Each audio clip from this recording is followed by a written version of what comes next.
Student, मैं प्रमोद जाखड़ गुड़ागुड़ जी संस्कार science academy में आपका हार्दिक स्वागत करता हूं, अभिनंदन करता हूं। बेटा अपन बहुपद के बारे में पढ़ रहे थे। बहुपद में अपन ने लगभग सभी क्वेश्चन कंप्लीट कर लिए थे, कोई एक दो क्वेश्चन बचा है जिसके बारे में अपन अभी चर्चा करते हैं। अपन 2.3 में क्वेश्चन पढ़ रहे थे जिसमें क्वेश्चन नंबर 1 हमने लगभग पूरा कर लिया था। कोई एक आध क्वेश्चन है जो शायद आपने पूरा कर लिया होगा। अपने चलो इसमें जो दूसरा क्वेश्चन है, सब है डिवाइड ही, सब डिवाइड हैं, लेकिन कोई थोड़ा सा घुमा फिरा के आपको पूछ सकता है और कुछ नहीं है। चलो देखो दूसरा क्वेश्चन क्या है। अपन बहुपद के बारे में पढ़ रहे हैं।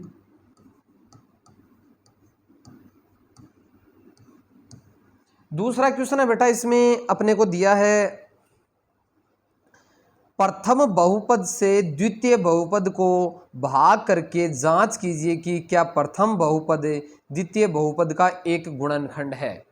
कहने का मतलब है कि हमें दो मान दिए, हमें दो मान दे रखे हैं कि एक तो प्रथम बहुपद दिया है, एक बहुपद दे रखा है, एक दूसरा बहुपद दे रखा है। दो बहुपद दिए हैं, उनसे पहले का डिवाइड दूसरे में करना है, फिर हमें बताना है कि ये इसका एक गुणनखंड है या नहीं है। तो ध्यान रखना बेटा गुणनखंड कि ये कैसे होगा, मैं आपको एग्जाम्पल के द्वारा बताता हूं। जैसे अपन हमें दो बहुपद दिए, एक बहुपद ये है, एक बहुपद ये है। अब इसका डिवाइड हम इसमें करेंगे, हमारे पास जो भी भागफल आए, लेकिन जो रिमाइंडर आता है हमारे पास, जो शेषफल आता है, यदि ये शेषफल हमारे पास 0 आ गया तो अपन बोल देंगे कि ये इसका एक पॉलिनोमियल है, गुणनखंड है, सॉरी बहुपद है, बहुपद है इसका। यदि शेषफल आपका 0 नहीं आया है तो ये इसका एक गुणनखंड नहीं होगा। यदि शेषफल 0 आता है तो ये इसका एक गुणनखंड हो जाएगा। तो देखो अपने को क्या दिया है, अपने को दे रखा है t² - 3। हमें ये दे रखा है t² - 3, ये रफ काम था। t² दो के में पहला है, एक तो हमें दे रखा है t² - 3, एक तो ये अपने को बहुपद दे रखा है, एक दूसरा दे रखा है बेटा 2t⁴ माइनस 2t⁴ माइनस नहीं प्लस है, प्लस 3t, प्लस 3t⁴। इसके बाद में हमें मान दिया है -2t² -2t² minus 9t - 12, minus का 9t - 12, ये मान दिया है। एक बार अपन दोबारा चेक कर लेते हैं संख्या सही है गलत है। t² - 3, दूसरा बहुपद दे रखा है 2t⁴ plus 3t⁴ minus 2t² minus 9t - 12, ये हमें दिया है।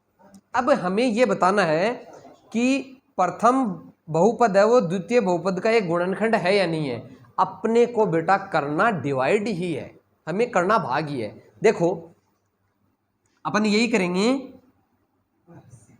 देखना अपन डिवाइड करते हैं तो यहाँ पे क्या लिखते हैं t² - 3, इसका डिवाइड करते हैं इसके अंदर जो दे रखा है हमें 2t⁴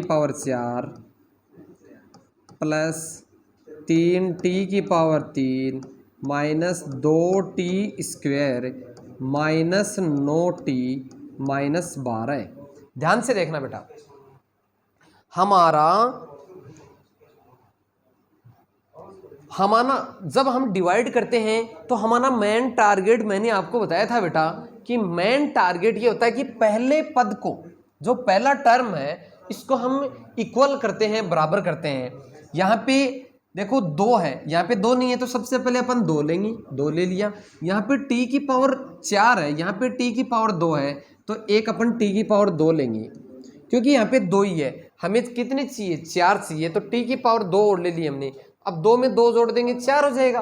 अब देखना जो यहाँ पे हमारा जो भागफल आता है ये बेटा इससे भी मल्टीप्लाई होता है, इससे भी मल्टीप्लाई होता है। तो देखो 2t⁴ को t⁴ से गुणा करेंगे तो 2t⁴ कितना आ गया 4, ये माइनस ये प्लस, प्लस माइनस हो गया बेटा माइनस, माइनस होगा। ये 3 है, 3 को 2 से गुणा करेंगे, 3 दूनी 6 टी स्क्वायर। अब आप समझ गए होंगे, पिछली क्लास में मैंने बताया था कि जब भी पावर 2 के नीचे 2 लेते हैं, 3 के नीचे 3, 4 के नीचे 4, यदि पावर मान लो कि 3 नहीं आई तो उसकी जगह छोड़ दो। इसके बाद में हम लाइन खींच के निशान चेंज करते हैं, ये माइनस का कर दिया, ये प्लस का कर दिया, ये बेटा कट गया। क्यों? 2t⁴ प्लस की थी, ये 2t⁴ माइनस की थी। समझ में आ गया? इसके बाद में जो बच गया वो लिख दो। बच गया 3t⁴ है, 3t⁴ है, ये इसके बाद में ये प्लस है t², इसके बाद में ये 2t² माइनस का है, तो संख्या प्लस की बढ़िया तो अपन प्लस ले लेंगे, 6 में से 2 कम कर देंगे तो 4t² हो गया। इसके बाद में माइनस का 9t माइनस 12। हमारा वही टारगेट, पहली टर्म को हम इक्वल करते हैं। पहले में यहाँ पे प्लस है तो सबसे पहले हम यहाँ पे प्लस लगाएंगे। इसके बाद में 3 है, यहाँ पे 3 नहीं है तो 3 ले लेंगे। इसके बाद में यहाँ पे t⁴ है, यहाँ पे t⁴ है, तो एक कम है तो यहाँ पे अपन t ले लेंगे। इसका मतलब देखना, अब